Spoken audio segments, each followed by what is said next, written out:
Bismillahirrahmanirrahim. Assalamualaikum warahmatullahi wabarakatuh. Alhamdulillah. Alhamdulillahi rabbil alamin. Hamdan yuwafi ni'amahu wa yukafi mazidah. Rabbana lakal hamdu kama yanbaghi li jalalika wa azimi sultanik.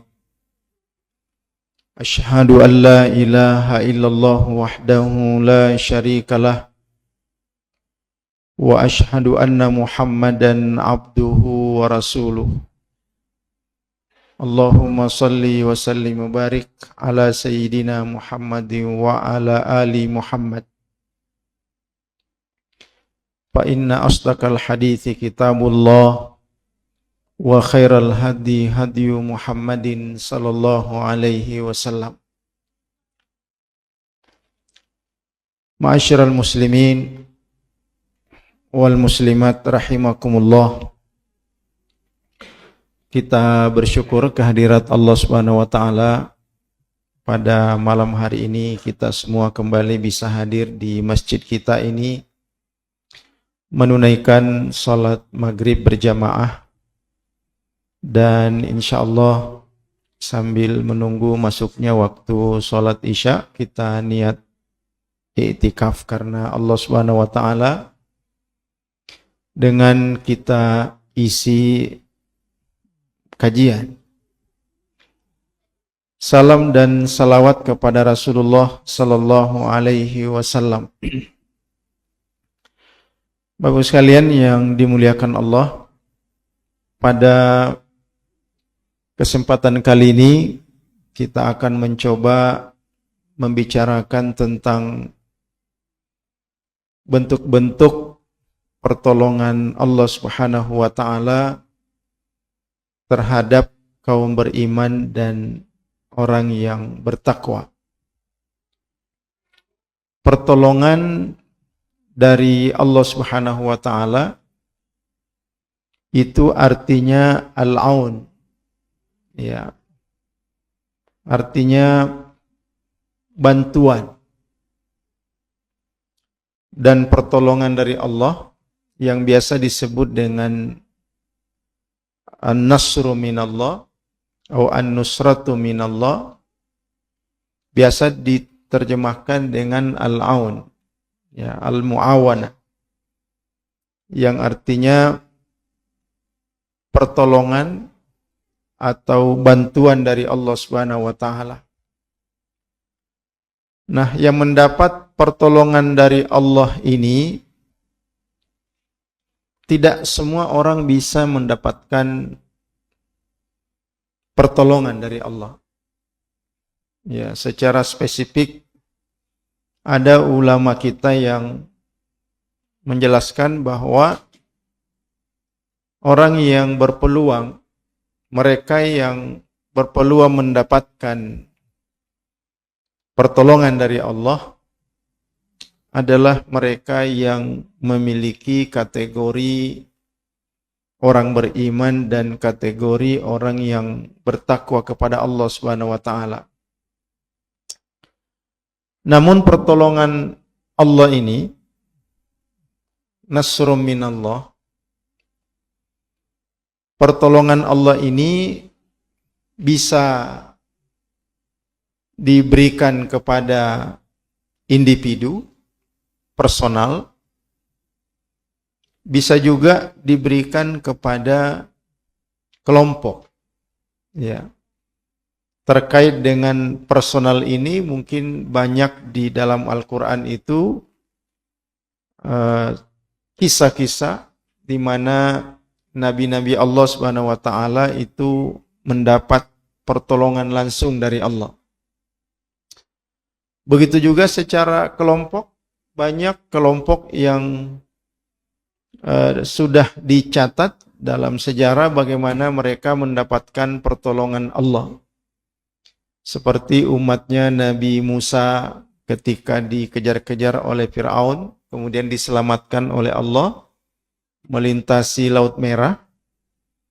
Kemudian kaumnya Nabi Nuh yang masih setia beriman dan bertakwa kepada Allah juga diselamatkan oleh Allah dari ombak besar dengan memerintahkan mereka untuk naik bahtera.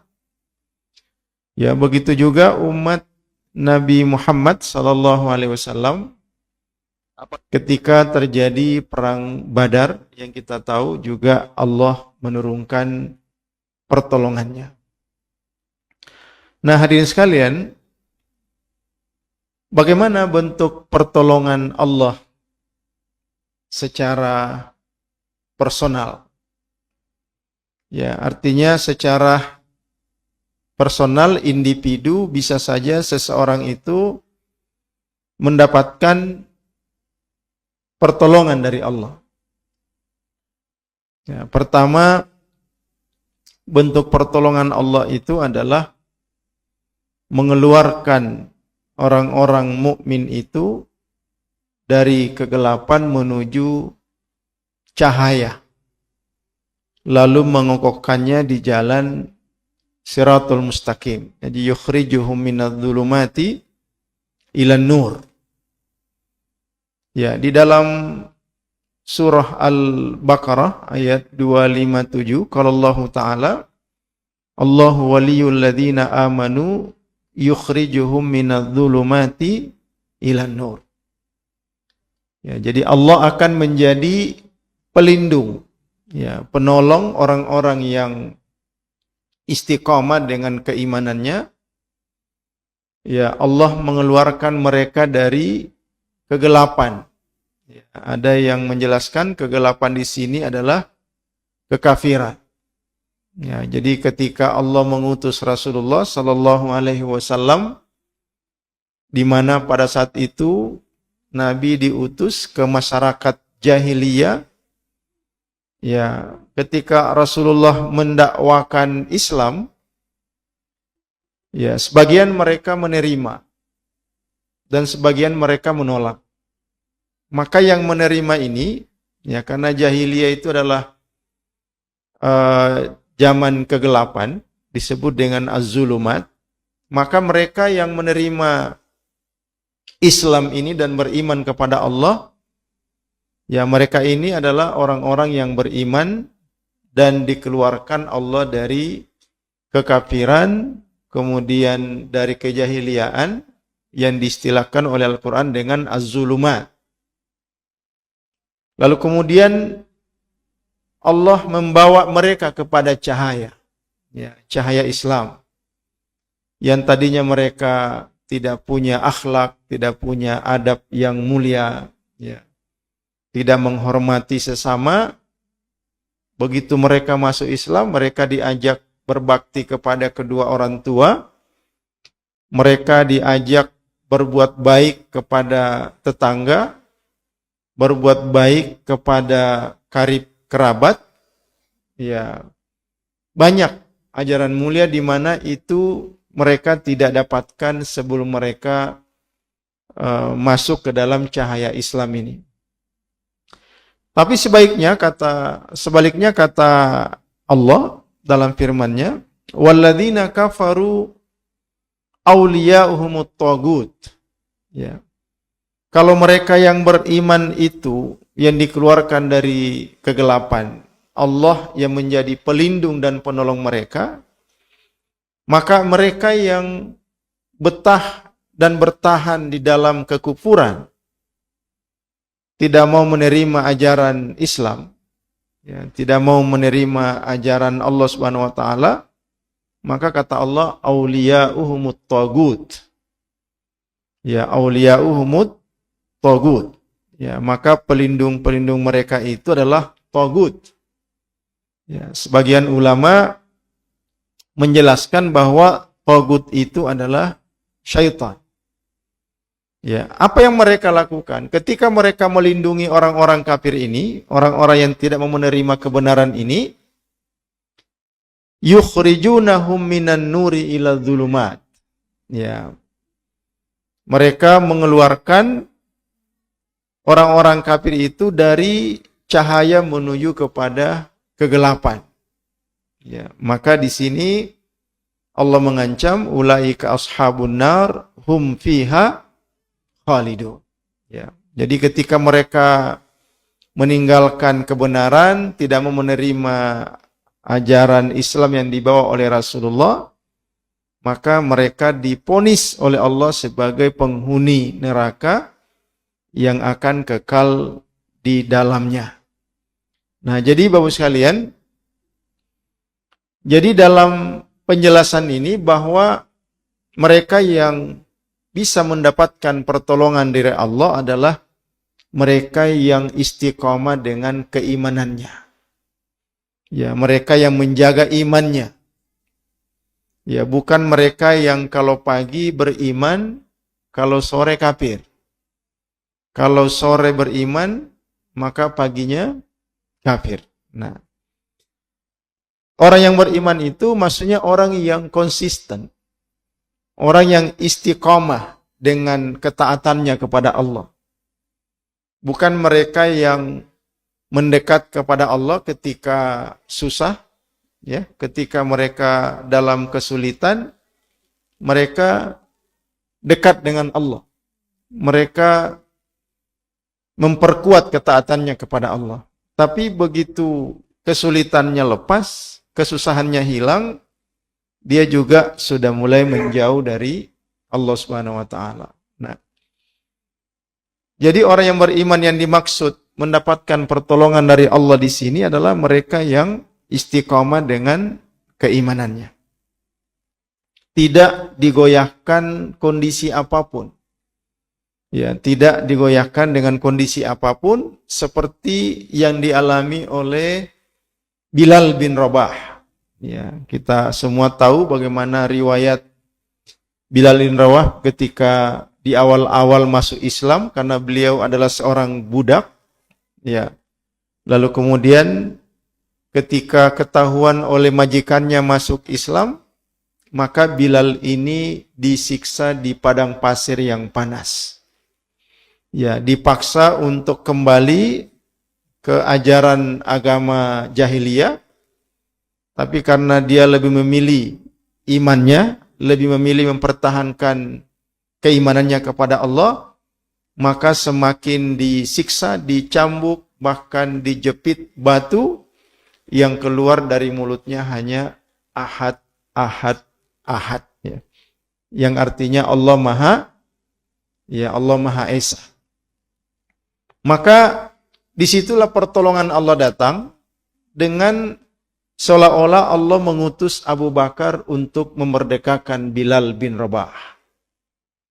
Maka disitulah Bilal dibebaskan oleh Abu Bakar, dimerdekakan dan menjadi manusia merdeka yang tidak ada lagi yang bisa memaksa dia untuk meninggalkan keimanannya. Apa yang terjadi Bapak sekalian? Karena Bilal ini adalah orang yang istiqamah dengan imannya, ditolong oleh Allah dengan wasilah Abu Bakar dengan dimerdekakan, lalu kemudian beliau menjadi muazzinnya Rasulullah. Dan namanya diabadikan sampai hari ini. Ya, maka di setiap masjid ketika ada tulisan khotib, ada juga tulisan Bilal. Ya, itu diambil dari nama Bilal.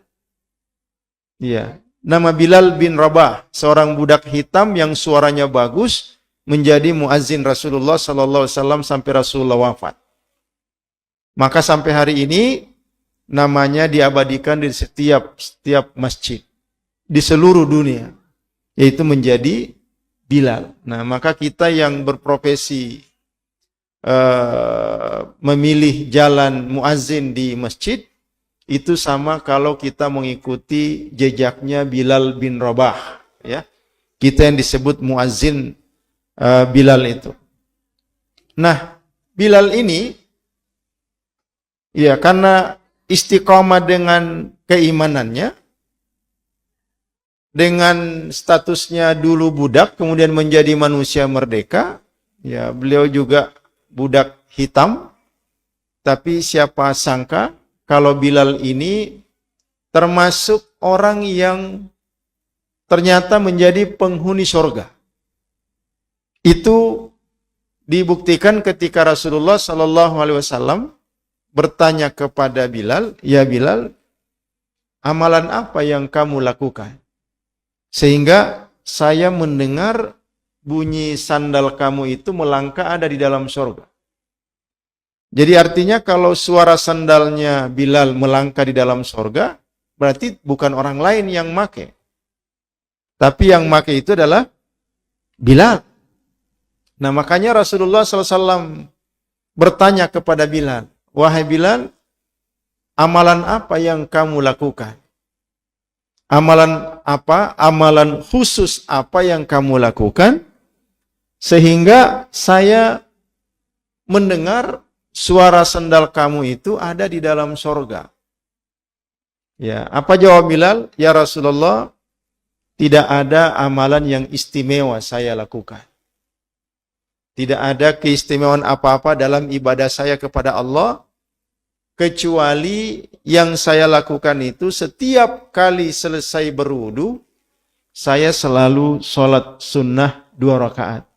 Yang kemudian itu yang kita kenal sebagai sholat sunnah wudu. Iya, sholat sunnah wudu. Ya, jadi dari sunnah takririyah ini, pengakuan Nabi terhadap amalan Bilal ini, inilah yang menjadi dasar disyariatkannya namanya sholat sunnah wudu dalam Islam. Ya. Itu amaliyah Bilal yang ditakrir oleh Nabi Shallallahu Alaihi Wasallam sehingga menjadi bagian dari sholat sunnah yang disunnahkan di dalam Islam, yaitu sholat sunnah wudu. Nah, maka siapa saja yang sudah berwudu, kalau ingin mengikuti jejak Bilal, itu ikuti sholat sunnah 2 rakaat yang dinamakan dengan sholat sunnah wudu. Ya, karena ini juga sudah ditetapkan oleh Rasulullah Sallallahu Alaihi Wasallam. Nah, jadi Bapak sekalian, itu contoh bagaimana Allah mengangkat derajat seseorang, mengeluarkan dari alam yang gelap ke alam yang terang benderang. Bilal walaupun warna kulitnya sangat hitam, tapi diangkat oleh Allah Subhanahu Wa Taala dengan begitu mulianya. Ya, begitu mulianya menjadi muazzin Rasulullah dan salah satu orang yang mendapat keutamaan didengar bunyi sandalnya di dalam surga oleh Rasulullah Sallallahu Alaihi Wasallam. Nah, jadi itu satu bentuk pertolongan Allah bagi mereka yang konsisten menjaga imannya. Ya, bukan kalau di masjid imannya kuat, begitu keluar dari masjid imannya lagi lemah. Bukan kalau datang bulan Ramadan kuat imannya, rajin sholatnya, rajin puasanya, begitu di luar Ramadan imannya lemah lagi, dia mulai malas sholat lagi. Nah, yang dimaksud dengan istiqomah dengan keimanan itu adalah tidak surut dengan keadaan. Iya. As-sarra wad-darra. Apakah dalam keadaan senang atau susah, dia tetap menjaga konsistensi keimanannya kepada Allah Subhanahu wa taala. Kemudian selanjutnya Bapak sekalian, yang dirahmati oleh Allah Subhanahu wa taala, qad ja'akum minallahi nurun wa kitabun mubin yahdi bihi Allahu man ittaba'a ridwanahu subulas salami wa yukhrijuhum minadh-dhulumati ilan nur biiznihi wa yahdihim ila siratal mustaqim. Ya. Kemudian mereka yang mendapatkan, orang yang mendapatkan pertolongan dari Allah itu bisa juga diberikan kepada mereka yang mengikuti jalan keselamatan. Ya. Jadi kalau tadi konsisten dengan imannya, kalau ini mengikuti jalan keselamatan. Nah, apa jalan keselamatan itu? Secara garis besar, pedoman untuk selamat itu ada 2. Yaitu kitab Allah dan sunnah Rasulullah.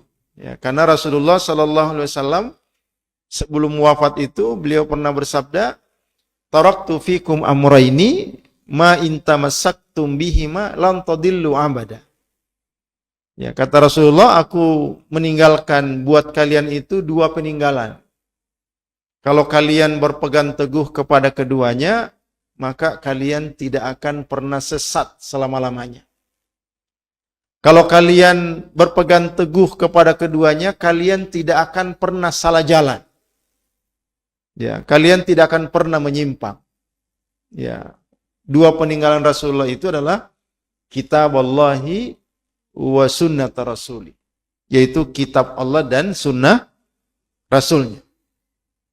Nah, jadi mereka yang mendapatkan pertolongan dari Allah, mereka dibimbing, yahdi bihillah. Mereka diarahkan, dibimbing oleh Allah Subhanahu wa taala, manittaba'a ridwanahu subulas salam, ya, untuk mengikuti keridhaannya. Makanya jalan selamat itu adalah jalan yang digariskan dalam Al-Quran. Apa yang ada dalam Al-Quran? Bapak sekalian, Al-Quran itu lebih dari 6.000 ayat isinya.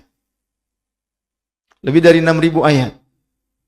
Dalam klasifikasi yang disimpulkan oleh para ulama kita, dari sekian ribu ayat itu, 2/3 isi Al-Quran itu mengandung al-qisas, yaitu kisah-kisah masa lalu.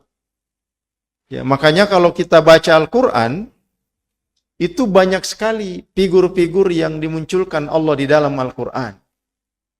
Ada figur nabi-nabi Allah yang jumlahnya 25. Ada figur orang-orang saleh seperti Luqmanul Hakim. Ada juga Zulkarnain. Ada Maryam, gitu ya. Ada Zaid juga, anak angkat Rasulullah dulu sebelum dilarang mengangkat anak.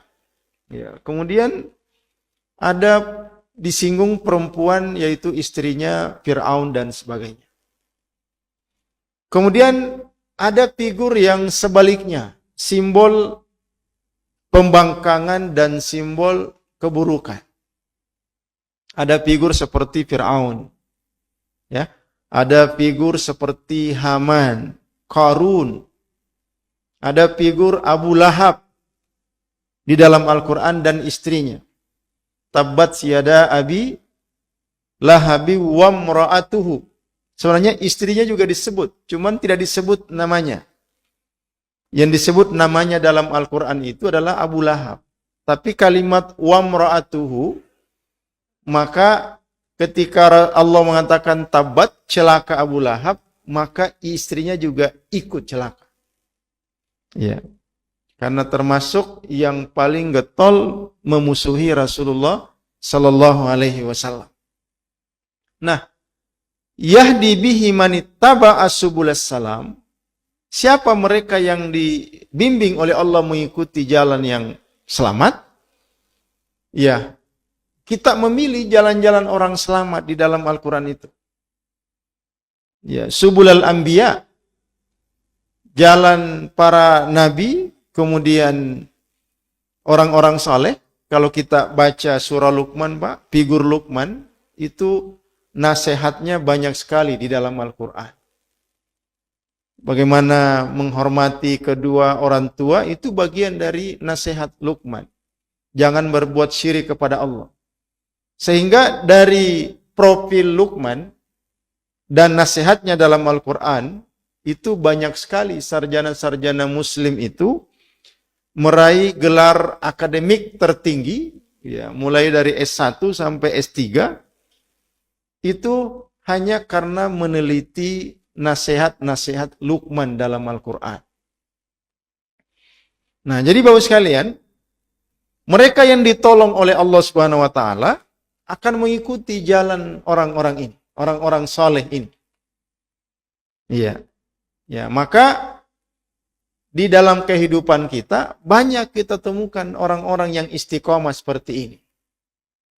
hidupnya diarahkan sesuai dengan arahan jalan-jalan yang terbaik di dalam Al-Quran.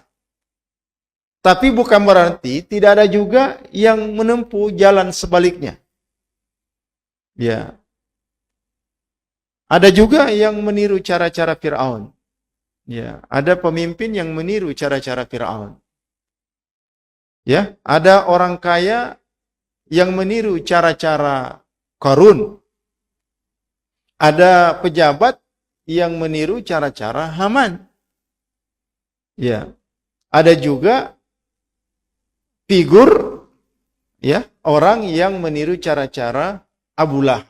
Susah sekali menerima kebenaran. Ya, sulit sekali dinasehati dan tidak mau mendengarkan kebenaran. Nah, Bapak sekalian yang dirahmati oleh Allah Subhanahu wa taala, pertolongan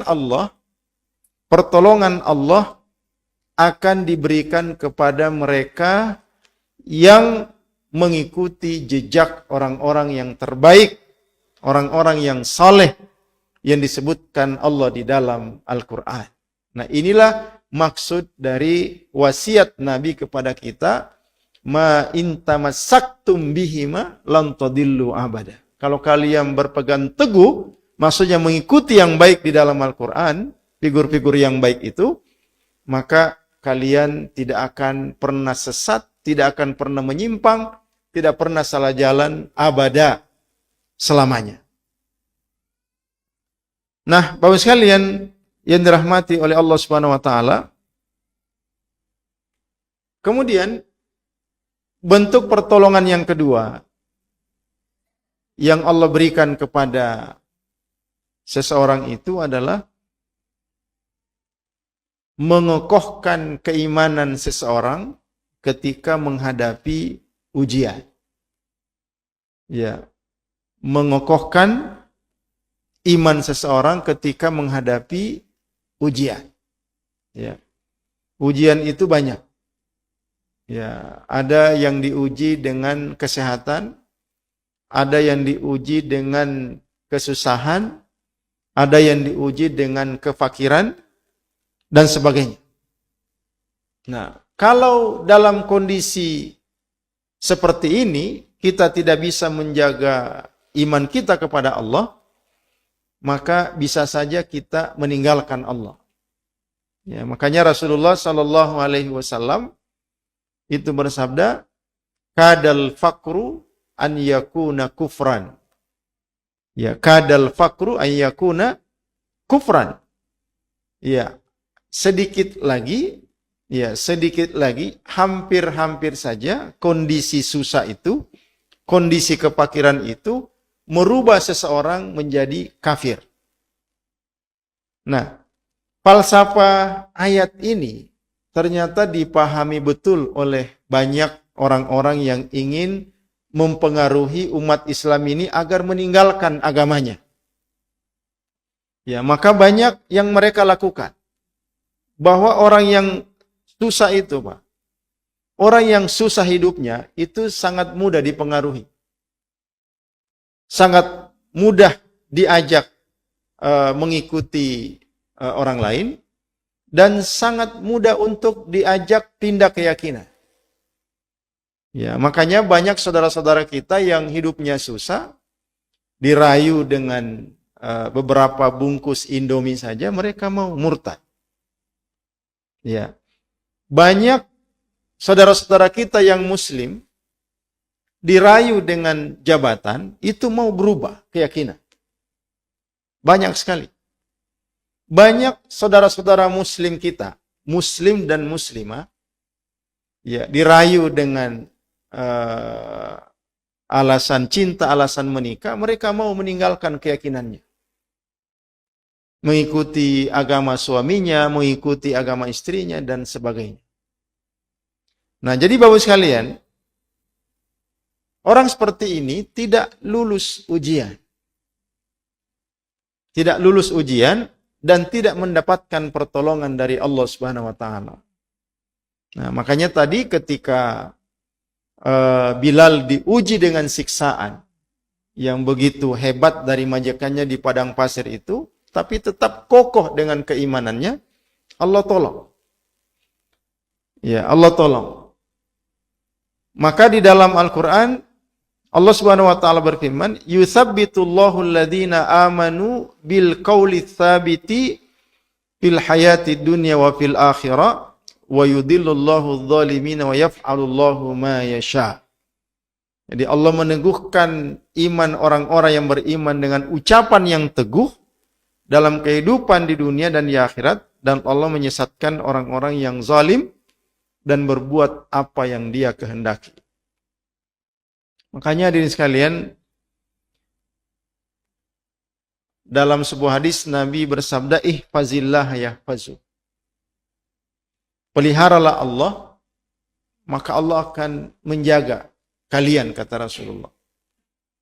Bagaimana caranya menjaga Allah? Ya, ta'atuhu. Ya, ulama kita mengatakan hifzullah huwa ta'atullahi ya wajtinabu nawahi. Taat kepada Allah dan menghindari larangannya. Menjaga Allah artinya melaksanakan perintahnya. Jadi kalau Allah perintahkan kita sholat dan kita sholat, itu bagian dari menjaga Allah. Kalau Allah perintahkan kita mengeluarkan zakat dan kita tunaikan, itu artinya kita menjaga Allah. Dan kalau Allah merintahkan kita berpuasa di bulan suci Ramadan misalnya, dan kita lakukan, itu namanya bagian dari hibzullah. Kalau kita melakukan hibzullah, yahfazuka. Allah akan membalas kita dengan menjaga kita. Mungkin Allah jaga iman kita, jaga kehidupan kita, jaga kesehatan kita, ya, jaga keluarga kita, jaga usaha kita, jaga rezeki kita dan sebagainya. Ihfazillah tajidhu amama. Ya, kata Rasulullah dalam sabdanya, kalau kita menjaga Allah, Allah selalu akan ada di depan kita, menyambut, siap menolong kita. Ya, makanya ta'arraf ilallahi firraha ya'rifuka fisyiddah. Ya, makanya kalau kita lagi senang, lagi sedang bahagia, lagi sedang sukses, lagi sedang berkecukupan, lagi sedang baik-baik saja, ta'arraf ilallah, kata Rasulullah. Tetap ingat Allah. Tetap ingat Allah.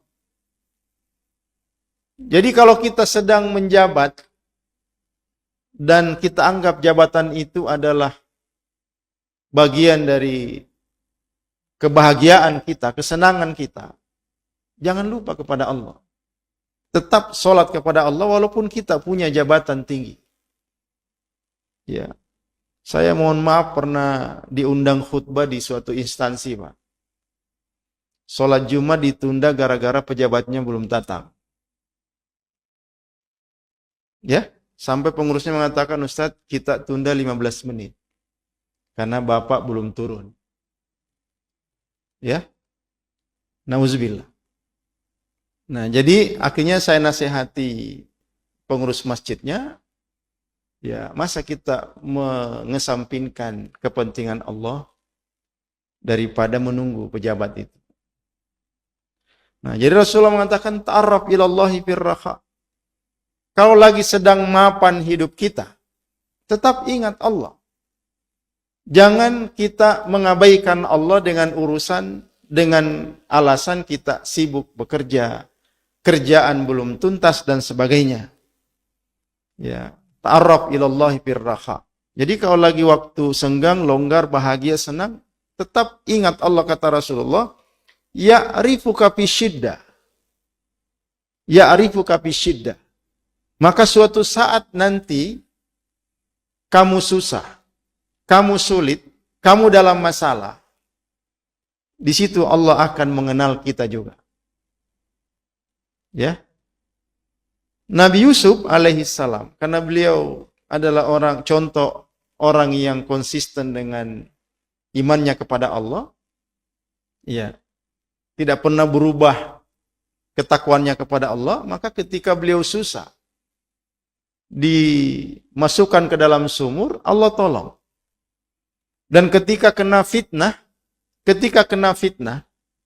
dan dipenjara, ya dipenjara, Allah juga tolong. Tolong dengan napi yang lain. Nah, jadi hadirin sekalian, di saat kita susah, di saat kita terpuruk, di saat kita sulit, yang paling kita butuhkan itu adalah Allah Subhanahu wa taala. Ketika Nabi Yunus terpuruk dan ditelan oleh ikan dan berada di tempat yang gelap, beliau juga ditolong oleh Allah. Ya, sampai-sampai beliau berdoa kepada Allah di dalam perut ikan itu dengan bacaannya yang sangat terkenal, yaitu la ilaha illa anta subhanaka inni kuntu minadh dhalimin. Nabi Yunus, Bapak sekalian, ketika membaca doa ini, itu menggetarkan langit. Semua malaikat mendengarkan bacaan ini dan mengenal suara siapa yang membaca ini. Tapi mereka tidak tahu di mana orang ini berada. Kenapa malaikat kenal suara itu, suara Nabi Yunus? Karena sebelum Nabi Yunus mengalami kesulitan, di waktu tidak ada masalah, Nabi Yunus istiqamah, beribadah dan berdoa kepada Allah. Sehingga suaranya, doa-doanya itu akrab di mata malaikat. Maka ketika beliau dalam kesulitan dan berdoa kepada Allah, malaikat kembali mendengar suaranya. Ya, maka malaikat itu sendiri yang memohon kepada Allah agar melepaskan Nabi Yunus.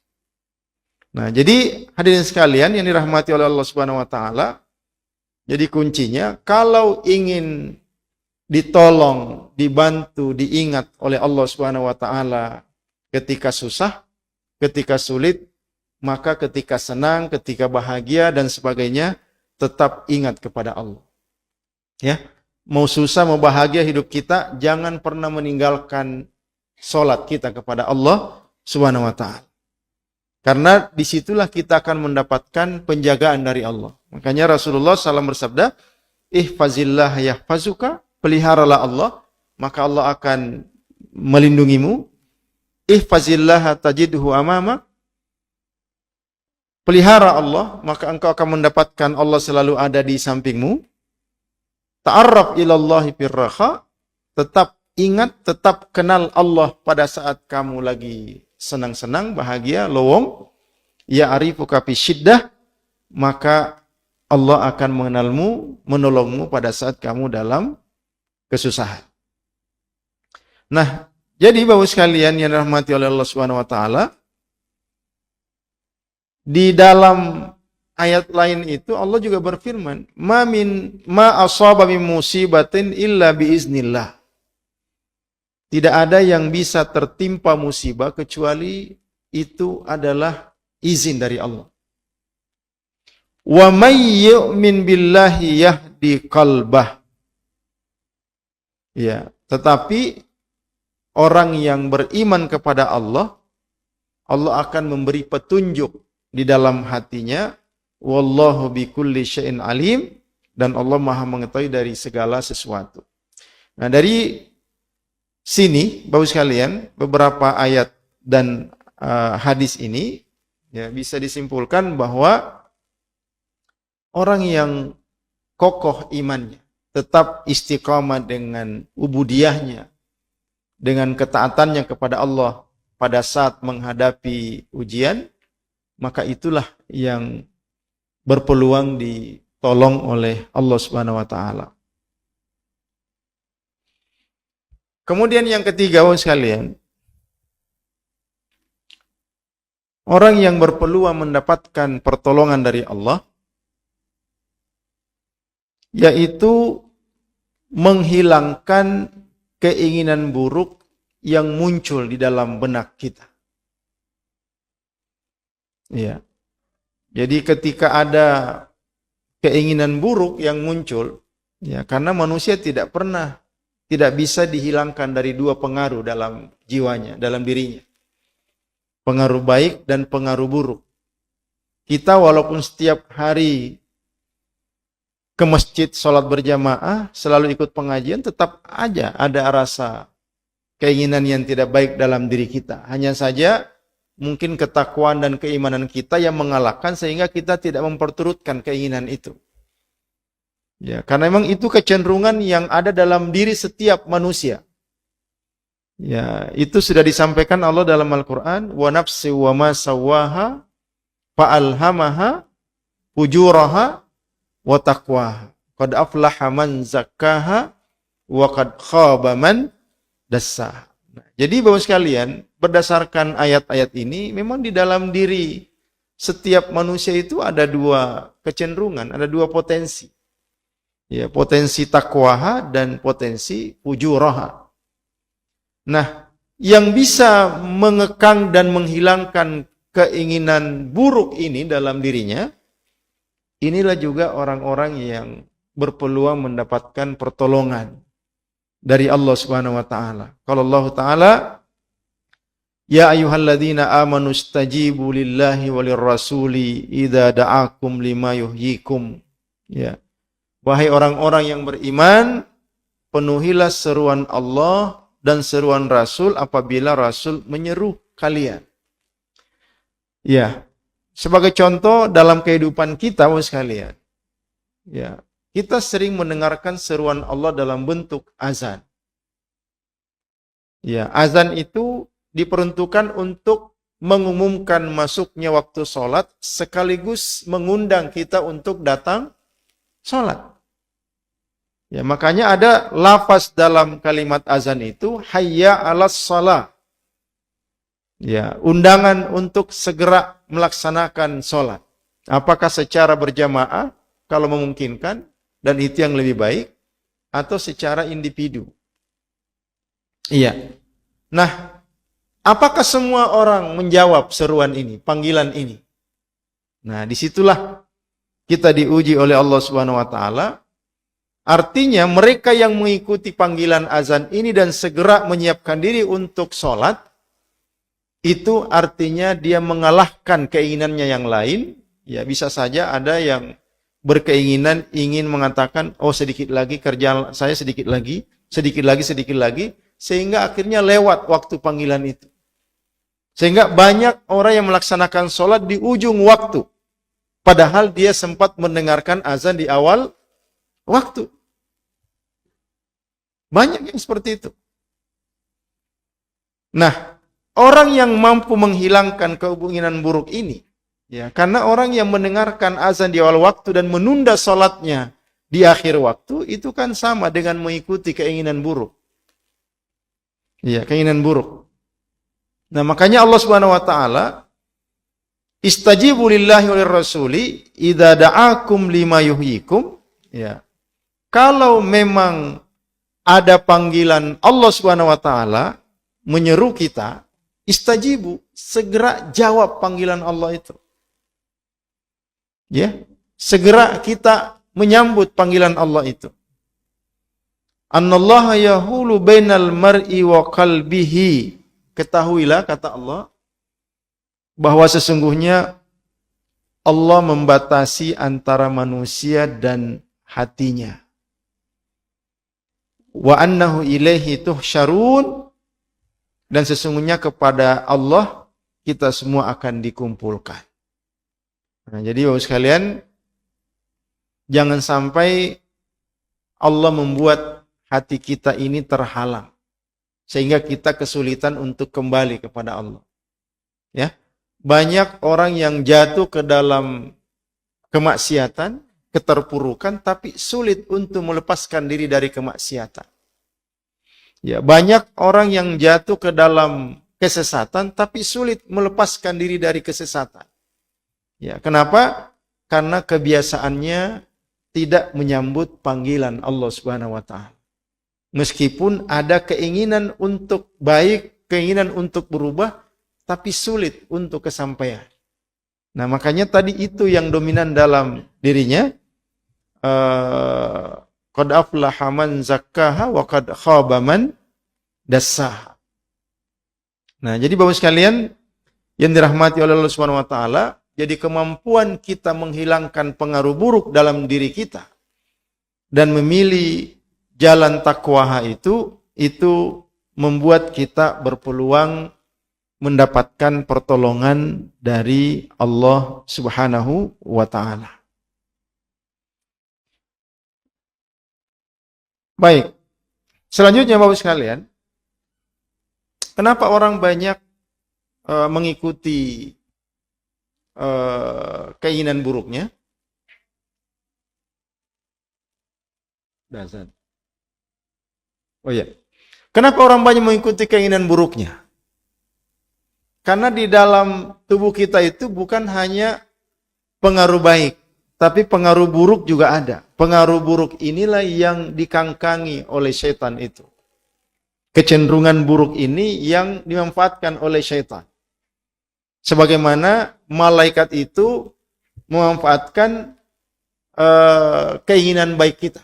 Karena dalam sebuah hadis itu Nabi pernah menyebutkan bahwa di dalam diri seseorang itu ada lammatan. Ada dua pengaruh. Lammatul malak wa lammatus syaitan. Ada pengaruh malaikat dan ada pengaruh syaitan. Ada pengaruh malaikat, ada pengaruh syaitan. Dan itu bisa dilihat ketika ingin tidur, Bapak sekalian. Ada orang yang tidur begitu saja tanpa baca doa. Dan ada orang yang tidur, tapi sebelum tidur dia baca semua doa-doa sebelum tidur. Itu contoh bahwa kita ini dipengaruhi oleh dua sosok itu di dalam diri kita. Sebagaimana yang disampaikan oleh Rasulullah Sallallahu Alaihi Wasallam.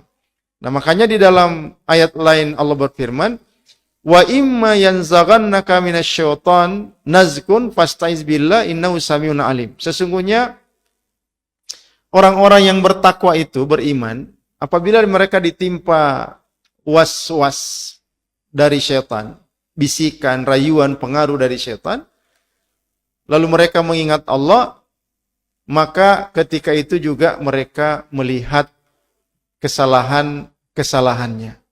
Ya. Tazakkaru fa idahum mubsiru innal ladzina taqau idza massahum ta'ifun minasyaiton tadakkaru fa inhum mubsirun. Jadi cara Allah menolong kita orang-orang yang beriman ini, ya ketika kita ditimpa sedang diwaswas, dipengaruhi atau dirayu oleh syaitan untuk melakukan perbuatan buruk, maksiat dan sebagainya, maka orang yang beriman ini ditolong oleh Allah dengan mengingat Allah, maka seketika itu juga dia diperlihatkan kesalahannya oleh Allah dan bertobat kepada Allah. Itu bedanya, Pak. Jadi kalau orang yang beriman dan bertakwa melakukan kesalahan, dia segera menyadari kesalahan itu.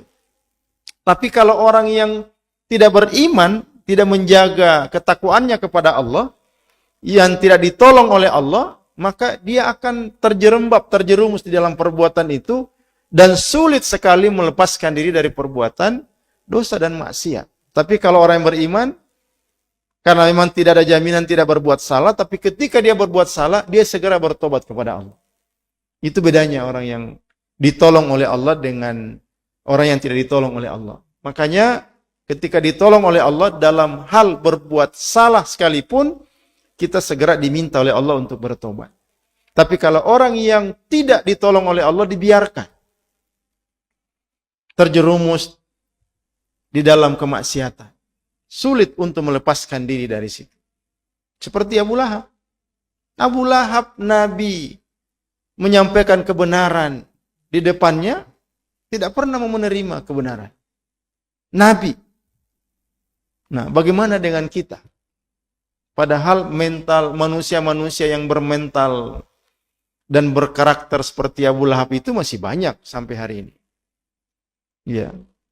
Ya, jadi Bapak sekalian yang dirahmati oleh Allah Subhanahu wa taala, ini salah satu bentuk pertolongan Allah buat mereka yang beriman adalah menolong, dia ditolong oleh Allah ketika dia berbuat kesalahan. Segera dialihkan untuk bertobat kepada Allah Subhanahu wa taala. Nah, oleh karena itu, wa ikhwanuhum yamuddunahum fil ghayyi tsumma la yaksirun. Dan teman-teman mereka, orang-orang fasik, membantu syaitan-syaitan itu menyesatkan, dan mereka tidak ada henti-hentinya menyesatkan.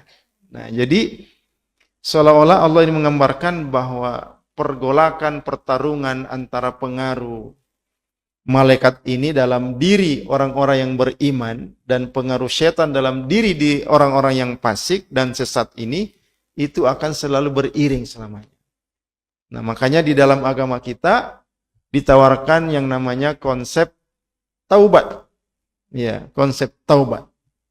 Di dalam Islam ini agar mereka yang menyimpang ini segera kembali ke jalan yang benar. Ya, makanya tadi di awal itu ada disebutkan yahdihim ila siratal mustaqim. Allah kembali membimbing mereka untuk kembali ke jalan yang benar. Selanjutnya sekalian yang ketiga, pertolongan secara sempurna kepada seseorang yang memiliki segala perangkat keimanan yang kokoh. Ya. Sudah, San? Silakan.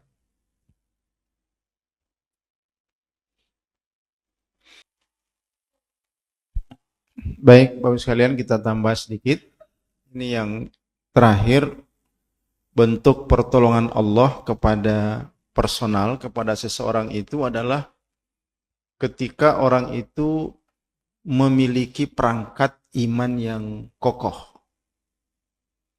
Ya, Allah Subhanahu wa taala digambarkan oleh Rasulullah SAW dalam sebuah hadis itu, man ada li waliyan faqad adzantuhu bil harb. Jadi ini bentuk perlindungan maksimal dari Allah kepada seseorang ketika ada yang mencoba memusuhi walinya Allah. Jadi walinya Allah itulah kita yang beriman kepada Allah, kita yang menjaga konsistensi ketakwaan kita kepada Allah. Allah menyatakan perang kepada mereka itu. Ya, tadi kita baca hadisnya bahwa ada orang yang dijaga oleh Allah, ada orang yang dilindungi oleh Allah. Ya, makanya mereka-mereka yang menjaga Allah ini dengan melaksanakan perintah-perintahnya dan menjauhi larangan-larangannya, ini juga disebut wali. Ya, pelindung Allah menurut sebagian ulama kita.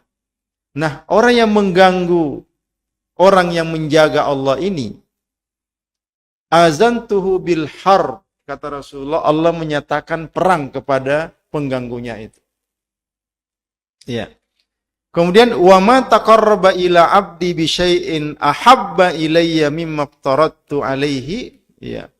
Dan ini hadis qudsi ya. Dan Allah berfirman, tidak ada amalan, perbuatan yang dijadikan seorang hamba untuk mendekatkan diri kepadaku yang paling aku cintai kecuali jika hambaku itu melakukan apa yang sudah aku perintahkan kepada mereka.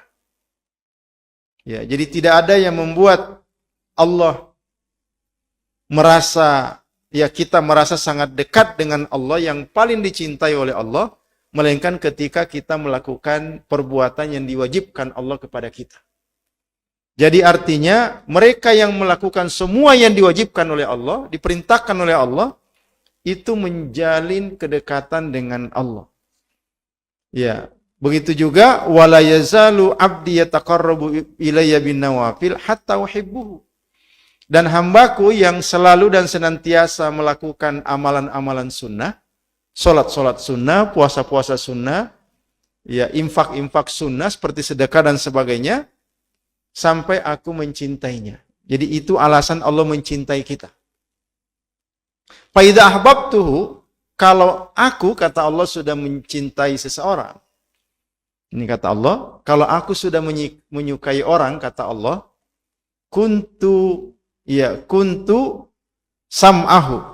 Ya, maka aku akan menjadi sebagai pendengarnya.